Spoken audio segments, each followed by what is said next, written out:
Guys, there's more from Egypt. I've been waiting to tell you about this stuff. In this video, we are diving into the absolute weirdest and most amazing artifacts found in Egypt. We'll explore a piece of ancient technology that looks like a blender attachment for aliens, some mysterious objects from King Tut's tomb, and some really advanced nanotech that no one can explain. If you're ready for some serious history mixed with some weird artifacts, you're in the right place. The Disc of Sabu, the world's oldest mystery gadget. This mysterious piece of stone is so baffling, so oddly sophisticated that archaeologists, engineers, alien enthusiasts, and your conspiracy-loving uncle all have different theories about what the heck it actually is. This is the Disc of Sabu, a 24-inch wide, 4-inch tall carved rock pulled out of the sands of Egypt that has no obvious purpose. It also defies logic and might be a piece of alien tech, or a water pump, or a fancy fruit bowl. Honestly, at this point, who knows? Listen to this and let me know what you think. It's a tale of a First Dynasty noble, an ancient tomb, a weird stone disc, and much, much more. Prince Sabu and the case of the funky stone frisbee. It all starts in Saqqara, one of Egypt's oldest and largest necropolises. Saqqara is a giant graveyard stretching back to the early dynastic period, meaning it was used as a burial ground by Egypt's earliest kings. In 1936, British Egyptologist Walter Bryan Emery was poking around here, digging through the tomb of a little-known royal figure named Prince Sabu, son of Pharaoh Anedjib, the fifth ruler of the First Dynasty. Not exactly household names now, but I promise you after today, you won't ever forget Prince Sabu. Now, Sabu didn't go on to wear the pharaoh hat himself, remaining a simple prince for all his days. But his tomb 3111 in the Saqqara catalog, located about a mile north of the famed stepped pyramid of Djoser, was still filled with the usual kingly funeral starter pack. It had pottery, animal bones, ivory bits, stone bowls, and flint tools. It's not the most impressive stuff ever, but remember, this was dynasty number 1. Egypt was just getting into its groove. Amidst the bones and the bowls, Bryan Emery found something that almost made his heart stop. It was a bizarre, broken, disc-shaped object made from schist, a super delicate stone that flakes like a croissant if you look at it wrong. Once it was painstakingly reassembled, it revealed an utterly unique design. A shallow, concave bowl with 3 curved lobes spaced out at 120-degree intervals, each separated by biconvex holes. In the center of this strange design is a hollow cylindrical hub, like a spindle hole. If that sounds like a blender attachment designed by an alien, you're not far off. This is how old? Let's hit pause for a moment and consider the date here. Prince Sabu, and therefore his special disc, was buried around 3000 BC. That is 5,000 years ago. This is before the Great Pyramid of Giza, before writing became a cool way to communicate. It was even before bronze was trending. Yet somehow, someone managed to carve this paper-thin, geometrically complex object out of flaky, soft schist stone. With what? Copper chisels? A stern look? Carving schist with copper is like cutting jello with a spoon made of Play-Doh. It just shouldn't work. But there it is anyway, a 5,000-year-old marvel. Naturally, the theories got crazier than conspiracy YouTube channel thumbnails. Ancient engineers or tomb interior designers? At first, mainstream archaeologists took one look at the Disc of Sabu and said, oh, it's a vase. Probably for incense or flowers or whatever dead princes liked. You know, because if it doesn't have instructions printed on it, it's probably just decor. That's how mainstream archaeologists are. If you want to get to the real truth, you've got to talk to the people who think outside the box. At least that's more fun. Let's get real. No one goes to this much trouble to hand carve a hyper-delicate, aerodynamically suggestive disc out of schist for the ancient equivalent of a Glade plug-in, although I highly doubt the Sabu disc was an air freshener. The water pump theory. One amateur historian who for some reason wishes to remain anonymous decided he wasn't buying the whole fancy dishware narrative. Armed with a 3D printer and way too much free time, he made a replica of the disc. He put it inside a housing, spun it using the center shaft, and guess what? It acted like a centrifugal pump impeller. The lobes and curves weren't just for style, they actually moved water. If this nameless genius is correct, the disc of Sabu was an ancient irrigation tool, helping the Egyptians pump water more efficiently from the Nile. Considering how much of Egyptian life revolved around irrigation, that's not a far-fetched theory. The land literally depended on irrigation. No water from the Nile, no civilization. Some scholars even think the pyramids were built using massive hydraulic water pumps to lift the heavy blocks. The disc of Sabu could have been a piece of a hydraulic pump. Aliens, obviously. Eric von Daniken, king of ancient alien theories and your paranoid friend's favorite author, looked at the disc of Sabu and said, clearly, that is a hyperdrive component from a UFO. The Egyptians just made a stone replica of a real one they found, probably buried in a crater or left behind by intergalactic tourists. That's not a direct quote, but it captures his feelings towards the object. And he's not the only one who labeled it alien technology.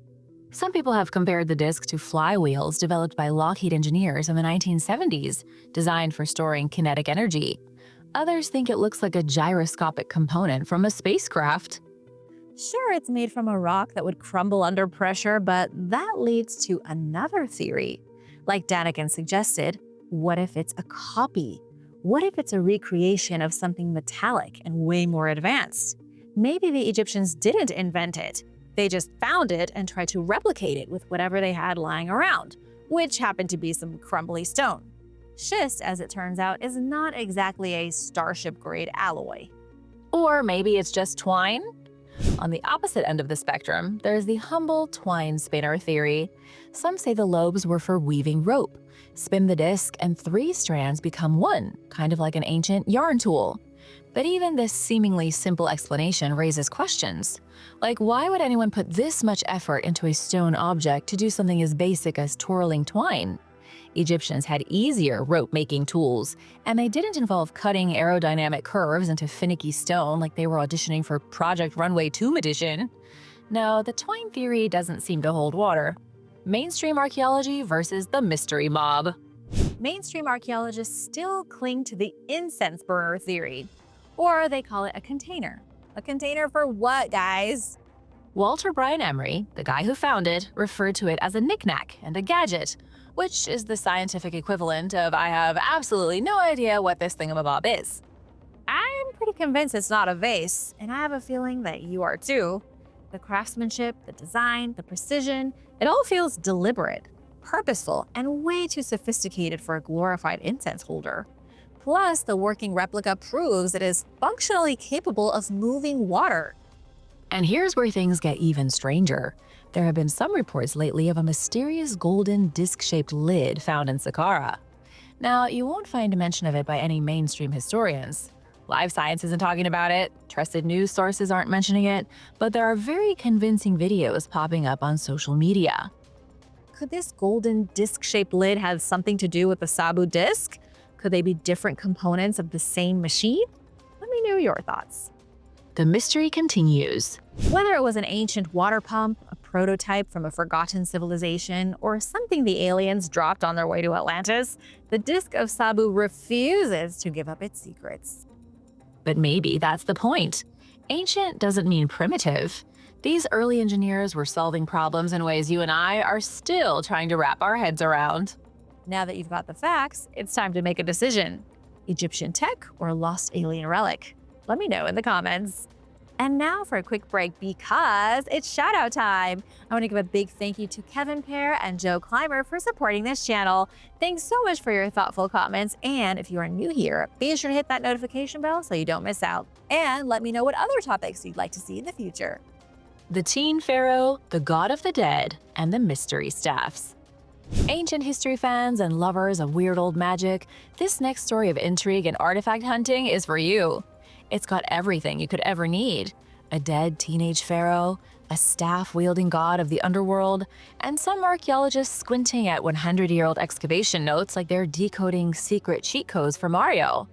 I'm diving headfirst into a new theory from the world of Egyptology that suggests King Tut's tomb wasn't just a burial site.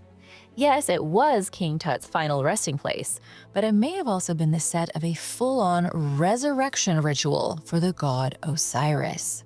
The discovery. Nicholas Brown, a postdoctoral Egyptologist at Yale and now probably one of the coolest people in his group chat, dropped a fascinating paper in the Journal of Egyptian Archaeology.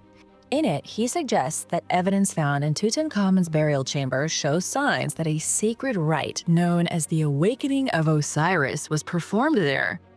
Now, in case you're rusty on your Egyptian afterlife drama, Osiris was the ancient Egyptian god of the dead and the underworld.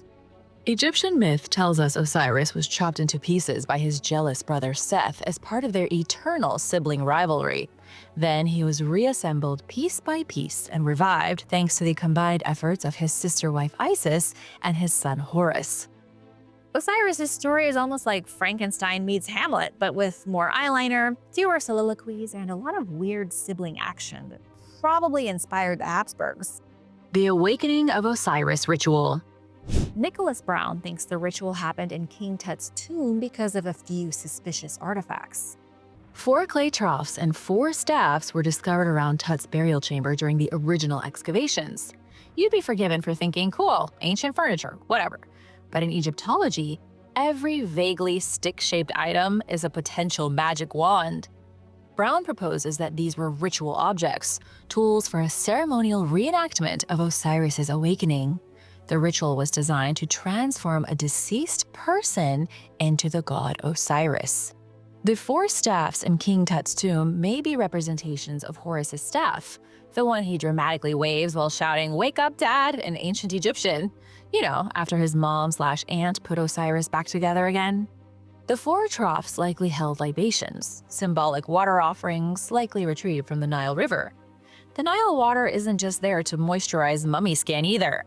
In the pyramid texts, it's described as sacred fluid, potentially symbolic of Osiris's own bodily essence. The Awakening of Osiris ritual involves symbolically bathing the body of the deceased in the liquid of the god it was supposed to revive. So King Tut may have had a splash of divine juice poured on him as part of this death-defying magic act. Brown notes that this is the earliest evidence of the ritual being performed on a pharaoh, which is a huge deal. Someone, maybe it was King Tut himself, had the idea of trying to turn himself into Osiris upon his death. Tut was to go into his tomb and emerge a god, like a caterpillar emerging from its chrysalis as a beautiful butterfly, only with infinite power and a seat next to Horus, Nut, Bastet, and all the other gods and goddesses. What it all means.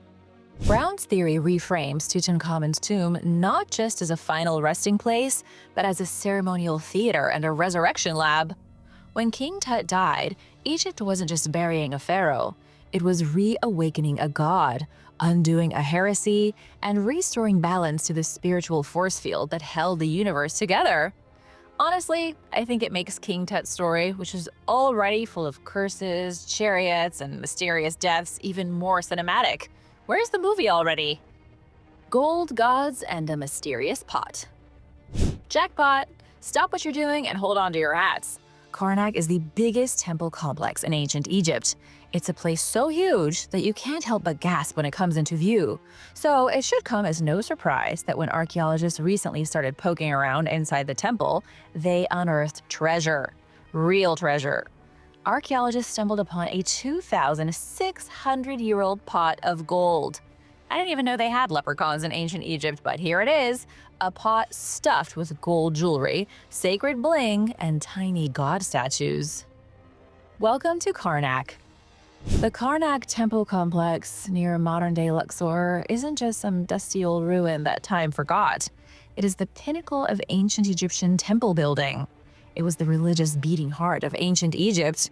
Founded nearly 4,000 years ago, Karnak grew into a sprawling sacred megaplex that was updated, renovated, and remodeled for over 1,000 years. Think of it as the architectural equivalent of that one house in your neighborhood that's been under renovation since forever, except this one had pharaohs, priests, and godly rituals. When archaeologists go digging at Karnak, they are always bound to find something, be it a scarab or a fragment of spiritual history. But in this case, they practically won the lottery. The golden pot of mystery. So, what did they find? Picture a small clay pot, cracked but still holding itself together. Inside is a hoarder's dream of ancient sacred goodies. The pot contained gold and metal rings, beads and amulets, some plated in gold, a triple statuette of a divine Egyptian trio of gods, Amun, Mut, and Khonsu, a whole heap of brooches, most of them animal-shaped god figures, and lastly, eye amulets shaped like the protective wadjet. Basically, it's like someone buried an entire ancient Egyptian Etsy shop in one pot, and it's great.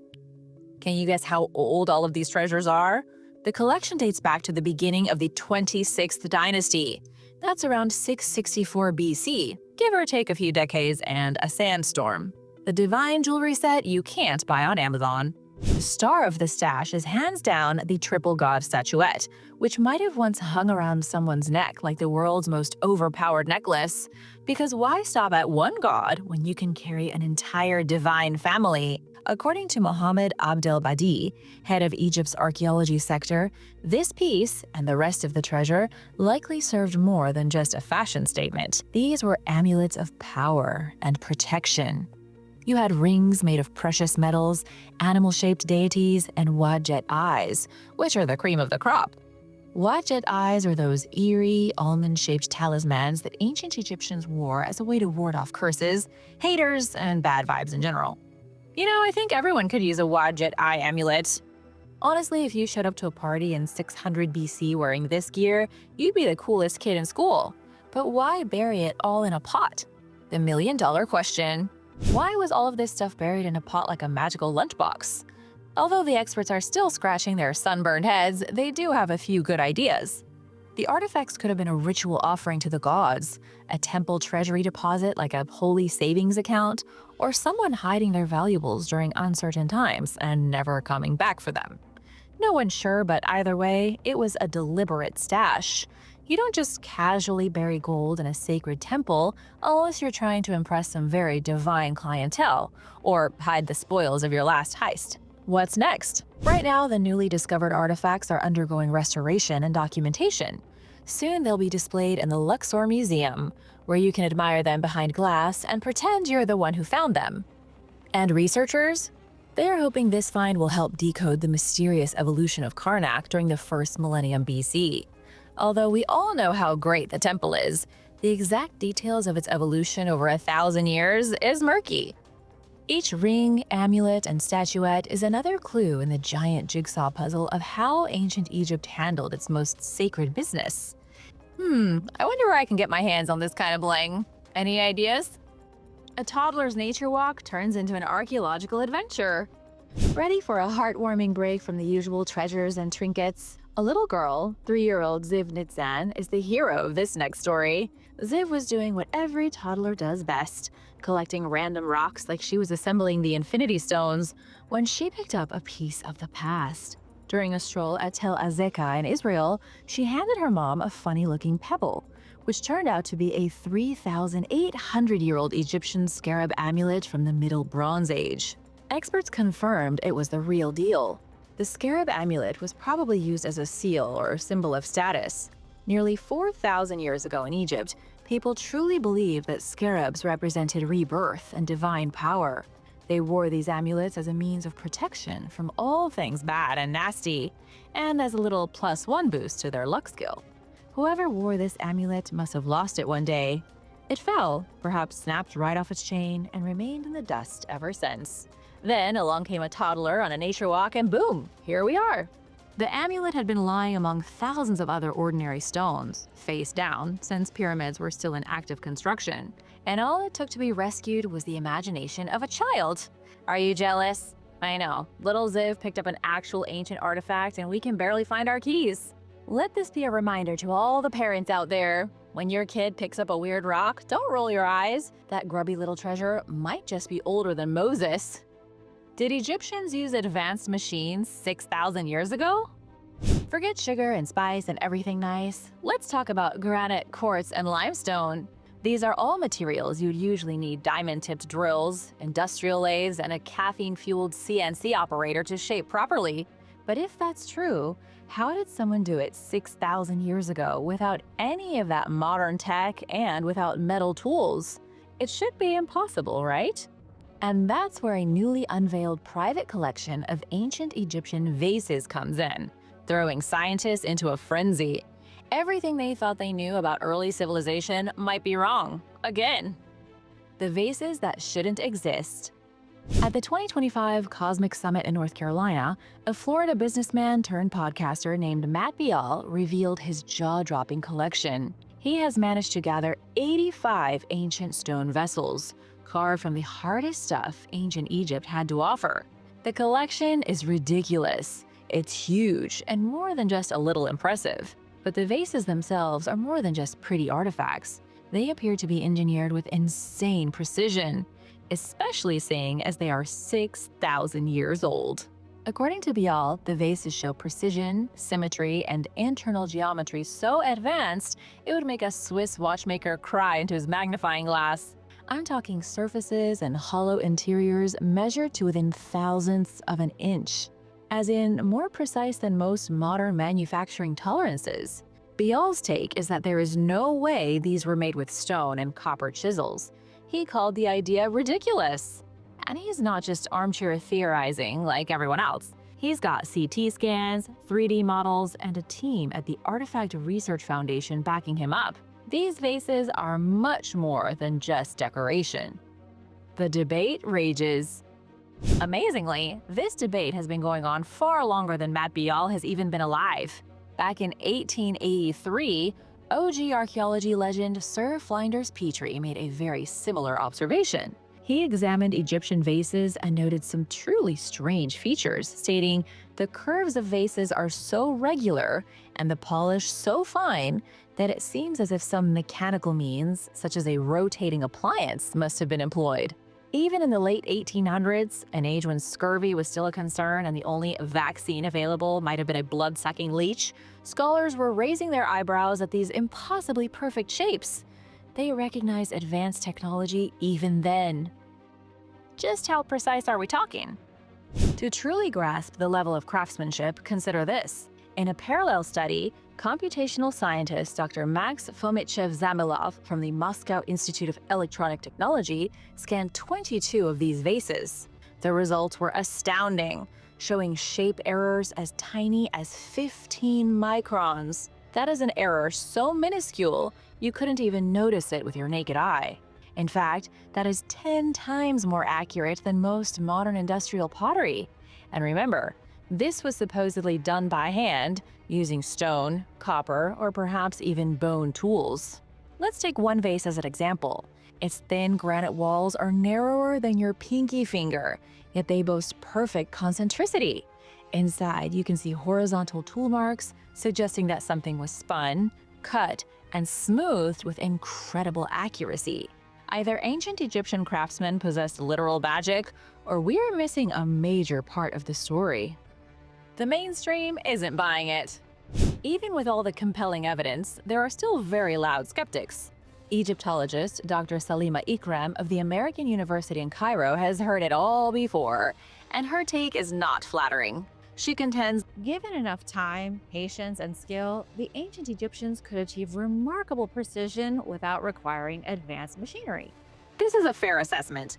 Ancient Egyptians certainly weren't dummies. They built pyramids, mapped stars, and made mummies with surgical-grade technique. However, even some mainstream scholars admit these vases are pushing the limits of what is physically possible without mechanical help. This is especially true when you consider the tiny neck openings. Many are so small you couldn't even stick a finger inside, yet somehow the interiors were hollowed out and polished. As Bial asks, how did they remove the material inside? You can't even get a tool in there. Perhaps Dr. Ikram has an answer for that one. And it's not just one odd artifact sparking debate. Over 40,000 of these stone vessels have been unearthed across Egypt, mostly in elite tombs in Saqqara, dating to the earliest burials and possibly even earlier. Bring on the ancient apocalypse. Now here's where things take a turn into late-night conspiracy territory. Matt Bial suggests that some of these vases may even predate the First Dynasty, potentially stretching all the way back to before the Younger Dryas period of 9600 BC. That's a clever way of saying some of them could be from the Ice Age. Alternative historians like Graham Hancock and Randall Carlson propose that during the Younger Dryas, a cataclysmic event wiped out an advanced global civilization. According to Bial's theory, some of these vases could be surviving artifacts from that lost civilization, which existed in Egypt prior to the cataclysm. Thousands of years after its destruction, a new civilization emerged, ancient Egypt, and they continued making similar vases, possibly even using the same sophisticated engineering equipment. Bial isn't claiming the Egyptians didn't make these vases, but he is suggesting they inherited the techniques from an earlier, highly advanced society. He says that a technological tradition capable of machining stone with near microscopic precision was lost to history. A high-tech legacy buried by time, now waiting to be rediscovered inside the tombs of ancient pharaohs. Do you think this could be possible? Or is Bial just throwing theories at the wall to see what sticks? What happens now? Bial's claims are still awaiting peer review, and mainstream Egyptology is understandably cautious. After all, if this evidence holds up, they are not just tweaking the timeline, they are potentially bulldozing the whole narrative of early human technology. But one thing is certain, these vases were never just jars. They were symbols, mysteries, and possibly the last whispers of a forgotten chapter in human history. Inside the tomb of Thutmose II, just when you thought ancient Egypt had coughed up all of its secrets, archaeologists go and drop another historical bombshell. For the first time since Howard Carter cracked open Tutankhamun's tomb a century ago, a brand new royal burial has been discovered, and it's a doozy. Meet Thutmose II, the long-overlooked pharaoh who just got a posthumous glow-up, courtesy of a soggy, crumbling tomb and a team of archaeologists with the patience of saints. Located in the Theban necropolis near Luxor, the tomb was uncovered by a joint English-Egyptian team led by British archaeologist Piers Litherland. How is it that this guy's name sounds like the name of someone who discovers ancient tombs for a living? Although the burial chamber was severely water damaged and looted centuries ago, it still yielded some jaw-dropping clues that confirmed the identity of its royal resident and offered tantalizing glimpses into Egypt's 18th dynasty high life. As a special treat, here are the 3 most astonishing artifacts that turned this collapsed crypt into an archaeological thriller. The duck that quacked a pharaoh's name. Let's start with what might be the world's most important duck. Not a real duck, but a duck-shaped alabaster vessel. A fancy soap dish sort of thing that once belonged to royalty. At first, Litherland and his team thought the tomb might belong to a queen. After all, it was located near the burial sites of the wives of Thutmose II's son. But then came the twist. They identified shards of alabaster from broken duck vessels carved with the words, "Deceased King." This was the moment it became clear they had dug up the tomb of Thutmose II himself. Etched in the alabaster shards next to his name was his wife's name, the powerful, drop-dead gorgeous Queen Hatshepsut. These duck-shaped vessels were peak elite status in ancient Egypt. Rich guys today drive around in Ferraris, but in the 18th dynasty, the elite collected fancy alabaster dishes. The starry ceiling that fell from heaven. Next up, pieces of the tomb's stunning celestial ceiling. When you walk into an ancient Egyptian tomb, always look up because they used to decorate the ceilings with beautiful artwork. These days, it's faded and hard to see, but trust me, Egyptian tombs used to be like walking into an art gallery. The tomb of Thutmose II once sparkled with golden stars on a deep blue sky. It was a royal aesthetic choice that screamed, "I rule the universe." Sadly now, the ceiling is broken and in fragments on the floor, probably due to centuries of flooding, tomb robbers, and good old gravity. Archaeologists had to pick them up and try to stick them back together like the world's oldest jigsaw puzzle. The fragments were inscribed with selections from the Amduat, a sacred funerary text that chronicles the sun god Ra's journey through the underworld each night. Only pharaohs and true VIPs got the Amduat treatment. It was the most coveted funerary text, and was to the Egyptians like being buried in a private penthouse suite with a built-in IMAX screen playing your life's greatest hits. A spear fit for a king. Among the broken relics in the tomb was a wooden shaft, possibly the remains of a ceremonial spear or a fan. You couldn't pick 2 more unrelated items, but archaeologists can't decide what the object is. It appears to be delicately crafted from Dalbergia wood. Either this was a symbolic weapon to smite his enemies in the afterlife, or a royal fan to keep him cool while lounging eternally. Honestly, both are kind of great. Though I do think I'd take the spear, just in case my enemies follow me to the underworld. This isn't the first time weaponry and fans have shown up in royal tombs. Tutankhamun was buried with 2 daggers, one made entirely of gold and another made of meteorite metal. Why stab your enemies with earthly steel when you can slay with a blade from space? King Tut also had a full collection of ornate fans, 8 to be exact. Tut was not the type to settle for one when he could have 7 extras operated by his loyal attendants. Thutmose II could have had an epic spear or a humongous fan. Nobody knows. Only the shaft survives to tease us with the mystery. So what does it all mean? Although the tomb was damaged, the fragments that survived are absolute gold mines of information. They confirm the tomb belonged to Thutmose II, a ruler often overshadowed by his more famous wife and stepson, Hatshepsut and Thutmose III, respectively. This discovery may finally give him some overdue historical street cred. And there is still hope of more relics and artifacts. Leitherland and his team believe that more tomb contents were removed during antiquity and stashed somewhere else. If those missing pieces are ever found, we might be looking at another treasure haul on the scale of King Tut's. So yeah, the tomb was a mess, but inside that mess was a duck, a starry sky, and a royal breeze machine or a killer spear. Not bad for one dead, hey? Thanks for watching! What's the coolest artifact you think that's ever been pulled out of an Egyptian tomb? Let me know in the comments. Be sure to subscribe and hit that notification bell if you haven't already, and I'll see you soon. Bye!